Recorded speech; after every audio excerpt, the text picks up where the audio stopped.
The search for a suspect in the murder of 6 men, including 2 innocent bystanders, has spread to another North Surrey high-rise. Police have been combing the area looking for physical clues. But CTV's Lisa Rossington has some insight into what the motive for the Surrey massacre may have been. Lisa?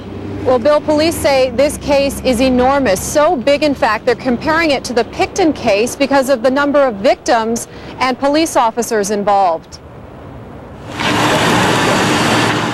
Criminals in Surrey are likely feeling the heat tonight. The place is crawling with cops. Over 100 officers are looking for the people responsible for a mass murder. Citizens of Surrey can expect to see groups of police officers throughout the community in and around this area, probably about a 10-block radius.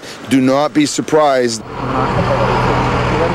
Overnight, police descended on a second Surrey high-rise. They carried in a great big assault rifle too. I don't know whether it was like a machine gun or what, but it was pretty scary looking. Outside the Stanley apartment, squads of officers combed the property, searching everywhere for evidence. Weapons, clothing, anything. All this activity is directly related to the murders of 6 men just a few blocks away. Deteriorating. I think it's just the drug problems, just everywhere. And it's the drug trade that likely caused the violence. Almost 50 detectives are interviewing associates and friends of the men. There has been intense focus on their criminal history. 2 of the dead, Mike and Corey Lal, had problems with the law in the past. This is Mike Lal on vacation. Drug trafficking and possessing restricted guns were just some of the charges they'd faced. Surrey was their turf, and when 38-year-old Dylan Becker tried to cut in on the action, there was a shootout in this parking lot. It happened October 11th. Becker was killed.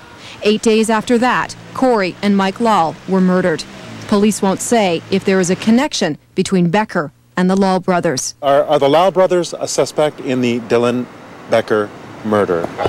You know, I haven't been able to be updated on the Becker homicide. Now, I can't answer that question. I don't know who is involved with that homicide. No comment. You get out. The Lal family wasn't talking. Police will likely need to sort out who Becker was working with, who were his associates, and was this a retribution killing? And no arrests have been made. Flowers and a book of condolences has been set up here at the scene of the crime. One of the people who knew many of the dead is a man by the name of Kelly Merrigan. He is a Surrey defense lawyer.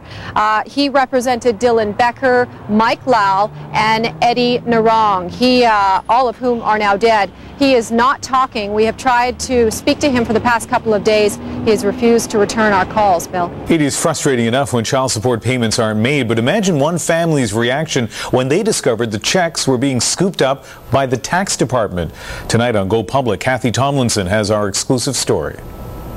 Let's get it garnished. Tracy Davidson struggled for years before finally getting $500 a month in child support.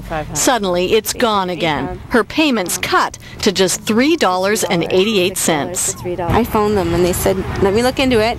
No mistake. The BC government, which collects the payments from her ex, told her Ottawa is now scooping her money to pay his tax bill. I just lost it. I was so upset. I thought that was ridiculous that the government would take the money that the kids need. Apparently, her daughter's dad owes back taxes on top of $18,000 in child support arrears. The law says when creditors stake a claim on someone's income, the tax man gets paid first. Obviously, somebody is bigger than I, bigger than the children, bigger than the means for the children. They're not that important to the government of Canada. Daughter Kayla is left without money for college. I mean, there's just no money for that kind of thing. It's a luxury. Davidson says the Canada Revenue Agency won't even tell her how long this will go on. No answer. No answer. We tried to call a Justice Department number she was given. No answers there either. The case number and last name you entered do not match what is on the system. Your call will now be disconnected. There's frustration over this across the country. In one Saskatchewan case, when the mother kicked up a fuss, Ottawa backed down. The Canada Revenue Agency told CBC exceptions can be made, but in hardship cases. This is something that we need to discuss with the federal regulators. BC's Attorney General says families should always come first. I think there has to be some accommodation made for children and for spouses who have the burden of looking after children. This is an open door. If you don't want to pay child support, don't pay your taxes, have the government or the federal government have a garnishment put on your taxes, and then you don't have to pay your child support. What's worse for Davidson, her ex is in Ontario, which charges no interest on child support debts. No incentive for him to catch up anytime soon. Kathy Tomlinson, CBC News, Vancouver.